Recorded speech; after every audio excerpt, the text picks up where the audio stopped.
नमस्कार, मैं दीपक पांडे और आप देख रहे हैं फटाफट न्यूज़। अभी हमारे देश में एक नई समस्या आएगी। कोविड का जो डेल्टा वेरिएंट आया है ओमिक्रॉन, उसको लेके काफ़ी लोग परेशान हैं, चिंतित हैं। कई लोगों के लिए एक अनसुलझी सी पहेली सी बन गई है। और आज हम इसी विषय पे बात करेंगे और हम हैं अंबिकापुर शहर के कला केंद्र मैदान में, जहाँ पे कि हमारे साथ कुछ सीनियर वरिष्ठ लोग हैं जो कि इस विषय पे अच्छी समझ रखते हैं और उनसे हम जानेंगे कि वो क्या उम्मीद कर रहे हैं राज्य सरकार से, जिला प्रशासन से, स्वास्थ्य विभाग से, और जानेंगे कि किस तरह से हम एहतियात बरतें और अपने सुरक्षा को और मजबूत करें। इन सब विषयों पे हम आज बात करेंगे। आइए हम देखते हैं। नमस्कार सर, अपना परिचय बताएं। मैं धनंजय मिश्रा हूं और यहीं जिला न्यायालय में अधिवक्ता हूं। जी जी।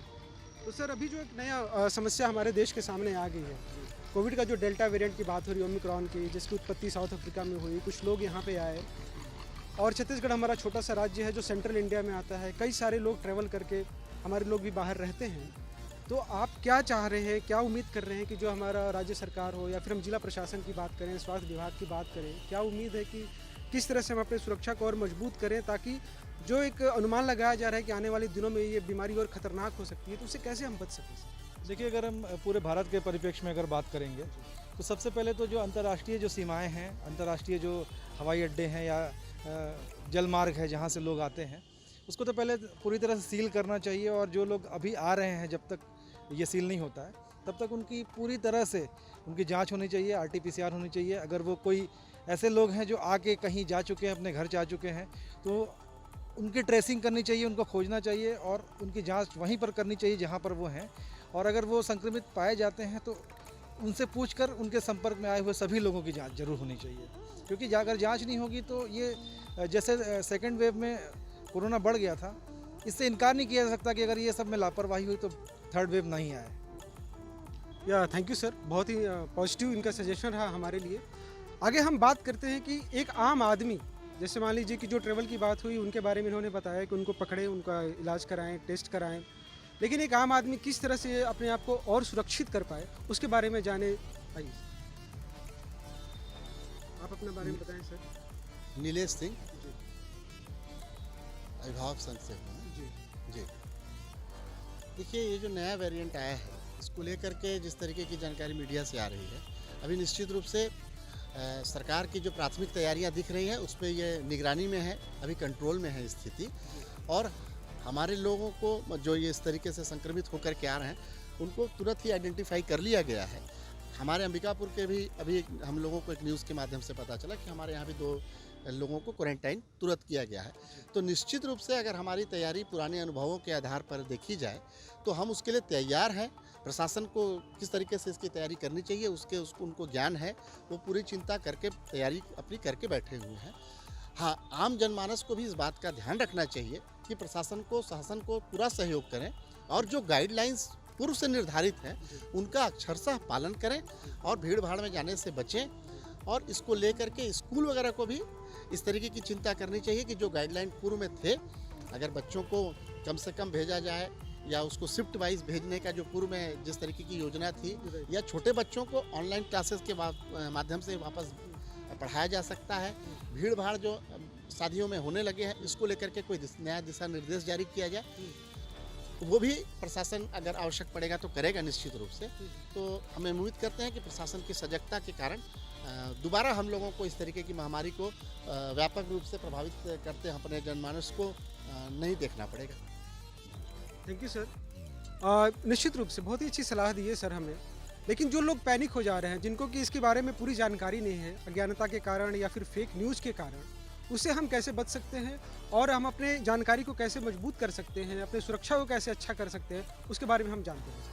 मैं पंकज गुप्ता, एक व्यापारियों की संस्था से जुड़ा हूँ और मेरा ये मानना है कि केंद्र और राज्य सरकार के स्वास्थ्य मंत्रालय के द्वारा समय समय पर जो गाइडलाइन जारी हुई थी कोविड-19 को लेके, उसको काफ़ी प्रचार हुआ। जनता भी अच्छे से इस चीज़ को जान रही है कि ये बहुत ख़तरनाक वायरस है और इससे जो सावधानी हम लोग को बरतना है वो किसी से छिपी नहीं है और ये अलग तरह से वेरिएंट है। इसको मेरा सुझाव ये है कि राज्य और केंद्र सरकार को तत्काल से जितने भी ज़िले हैं उनको तत्काल से वहाँ पे चेक करने के लिए चेक पोस्ट बैठा देना चाहिए स्वास्थ्य मंत्रालय के द्वारा, स्वास्थ्य विभाग के द्वारा। कि ताकि बाहर से जो लोग आ रहे हैं, शहर में बीमारी नहीं फैलती, ये बाहर से आने वालों से ही बीमारी फैल रही है। तो हमारा यही सुझाव है कि यहाँ का प्रशासन, नगर पालिका और ग्रामीण स्तर पे जो भी इस मुहिम में लगी हुई हैं, तो उनको अधिक से अधिक जागरूकता फिर से जागरूक करके जनता को वो करना चाहिए, जागरूक करना चाहिए। थैंक यू सर, ये हमारे व्यापारी संघ से थे, बहुत ही अच्छा सुझाव दिए हमें। और अब हम आगे बात करते हैं कि जो धार्मिक अनुष्ठान हो रहे हैं और जो भी पॉलिटिकल एक्टिविटी होती है, जो धरने का प्रदर्शन होता है, उन सब विषयों पे हम बात करते हैं कि किस तरह से उसको हम कम करें, किस तरह से लोगों की संख्या कम करें, उसके बारे में। नमस्कार, मैं कन्हैयालाल अग्रवाल पेशे से व्यवसायी हूँ और एक अभिभावक भी हूँ। अभी जो देखने में आया है कि जो नया ओमिक्रॉन एक वायरस आया है, ये डेल्टा वेरिएंट से 5 गुना ज़्यादा खतरनाक है। बिल्कुल सर। और 2-3 दिनों से मैं न्यूज़ चैनलों में भी देख रहा हूँ कि बड़े बड़े जो चिकित्सीय संस्थान हैं, इनके डायरेक्टर्स और इनके जो संचालक हैं, उन्होंने ये बताया है कि ऐसी परिस्थिति में भी किसी भी हालत में बच्चों को स्कूल भेजना उचित नहीं है। मेरा एक सुझाव है कि स्कूलों को पूर्ववत 50% उपस्थिति के साथ संचालित किया जाए, ऑफलाइन के साथ साथ ऑनलाइन मोड में भी स्कूल संचालित हो। अभी रिसेंटली 2 दिन पहले छत्तीसगढ़ के वन मंत्री मोहम्मद अकबर जी ने जो पूरी उपस्थिति के साथ स्कूल खोलने का आदेश जारी किया था, उस पर पुनर्विचार करने का निवेदन किया है। साथ ही संसदीय सचिव विकास उपाध्याय जी ने स्कूलों को पुनः बंद करने का निवेदन सरकार से किया है। अभी आप सभी ने देखा होगा कि बेंगलुरु में 10 दिन के अंदर 499 बच्चे कोरोना वायरस से संक्रमित पाए गए हैं। छोटे छोटे बच्चे, जब हम उन नियमों का पालन नहीं कर पाते हैं तो छोटे छोटे बच्चे किस तरह उसका पालन करते होंगे, इस पर भी विचार करते हुए मेरा निवेदन है कि स्कूलों को 50% उपस्थिति के साथ संचालित करने का निर्णय अभी तत्काल सरकार को लेना चाहिए और ऑफलाइन के साथ साथ ऑनलाइन मोड में भी करना चाहिए। साथ ही एक बात और है कि हम बाकी जगह भीड़ को नियंत्रित करने के लिए सरकार बार बार निर्देश जारी करती है, लेकिन राजनीतिक रैलियाँ, धार्मिक अनुष्ठान, सामाजिक आयोजन या विवाह समारोह, इनमें पर्याप्त उपस्थिति के साथ सारे कार्यक्रम हो रहे हैं। सरकार को अति शीघ्र अतिशीघ्र इस पर भी एक कोई आदेश जारी कर उपस्थिति सुनिश्चित करने का नियम बनाना चाहिए। तो सर, क्या आप एक ऐसा सुझाव देना चाहेंगे कि एक निश्चित समय तय करे राज्य सरकार, और जो कर्फ्यू की बात करते हैं, धारा 144 रहे कि इतने घंटे के लिए इन जगहों पे लोग इकट्ठा ना हो, क्या इस तरह का आप लोग के सुझाव कुछ आ रहा है? कुछ ऐसा होना चाहिए ताकि हम इसको रोक सकें, इस चीज़ को? ओमिक्रॉन जो हमारा जो डेल्टा वेरिएंट पाया गया है कोविड का, क्या इसको रोकने के लिए क्या इस तरह का सुझाव आए कि कुछ समय के लिए कि टाइम स्लॉट फिक्स करे कि शाम को 6 बजे से 8 बजे तक या मॉर्निंग में ऐसा टाइम स्लॉट फिक्स करे कि इस समय लोग यहाँ पे इकट्ठा ना हो, या फिर थोड़ी दुकानें बंद हो, या व्यापार का थोड़ा सा जो क्रियाकलाप है वो थोड़ा कम हो? क्या इस तरह का कोई सुझाव लग रहा है सर आपको? वर्तमान में वो अभी मेरे ख्याल से उस पर कोई एक्शन लेना उचित नहीं है। जी। सरकार को पहले इस पर जो भीड़ नियंत्रण का है उस पर कोई एक आदेश जारी करना चाहिए।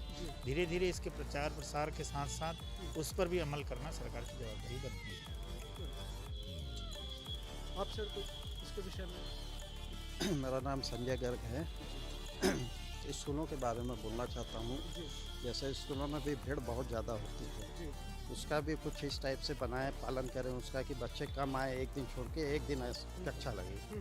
और जैसे अपना शादी विवाह पार्टियों में भीड़ बहुत ज़्यादा होती है, वो कम। शिक्षकों को कोई संदेश सर, जो शिक्षक पढ़ा रहे हैं वो किस तरह से बच्चों का अच्छे से उनको मतलब मैसेज दे सके या फिर बता सके कि बेटा दूरी बरतो, मास्क लगा, कि ज़्यादा से ज़्यादा शिक्षक जो है एक्टिव अपने बच्चों को करें जो स्कूल में पढ़ने आ रहे हैं।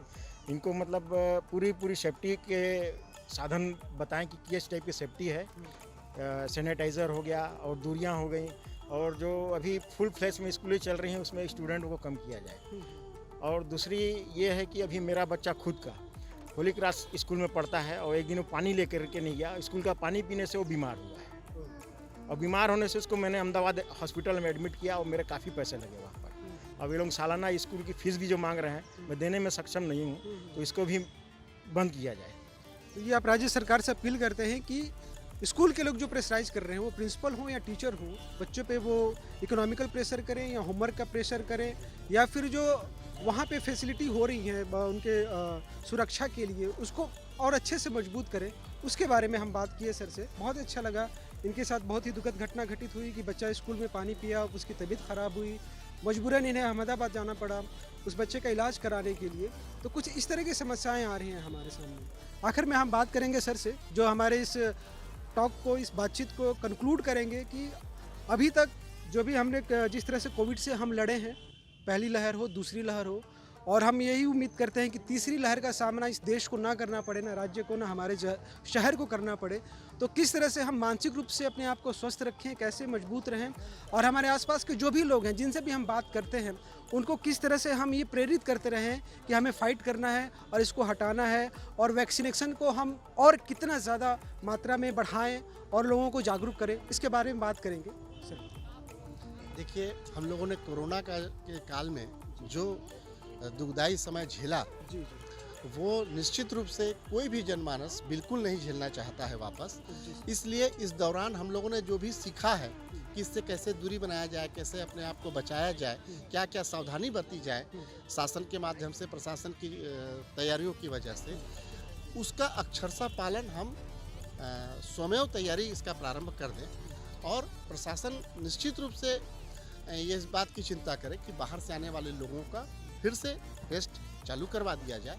जो बाहर से आ रहे हैं वो लोग अपने आने की सूचना प्रशासन को भी दें, ताकि प्रशासन को भी सुविधा हो, अनावश्यक वो भी प्रेशराइज ना हो, और निर्बाध गति से जांच का कार्यक्रम चलते रहे। ये अगर निश्चित रूप से अच्छे से सब प्लानिंग के हिसाब से होते रहेगा तो हम इस बीमारी से लड़ने के लिए उस दौर में नहीं जाएंगे जिस दौर को हम झेल करके आज आकर के खड़े हुए हैं। इससे ना हमारा व्यापार जगत प्रभावित होगा, ना हमारा शिक्षा जगत प्रभावित होगा, ना आम जनजीवन अस्त व्यस्त होगा।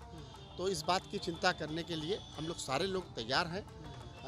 ज़रूरत पड़ेगी तो नगर के एक आदमी इसके लिए निकल करके अपने अपने स्तर पर सुझाव भी देगा, और जो प्रशासन को सहयोग चाहिए होगा वो देने के लिए भी तैयार रहेगा। Thank you sir. बहुत ही पॉजिटिव बात हुई यहाँ पे हम 5 लोगों से बात किए इस नए डेल्टा वेरिएंट के बारे में, और किस तरह से लोग नहीं चाहते कि जो पुरानी घटना घटित हुई है 1.5 साल 2 साल पहले उसकी फिर से पुनरावृत्ति हो, और मानसिक रूप से हम मजबूत रहें। जो भी गाइडलाइन हमें राज्य सरकार दे रही है, जिला प्रशासन दे रही है, उसका हम पूरी तरह से सहयोग करें, और हम अपने तरफ से कितने को सुरक्षित कर सकते हैं या फिर अब करवा सकते हैं, इन सब विषयों पे हम ध्यान दें। तो निश्चित रूप से ये जो नया डेल्टा वेरिएंट आया है इसको भी हम ओवरकम कर जाएंगे, इसका भी हम सामना कर पाएंगे। मैं दीपक पांडे, कैमरामैन आकाश प्रधान के साथ न्यूज़ फटाफट न्यूज़ से, और आप देखते रहिए। धन्यवाद।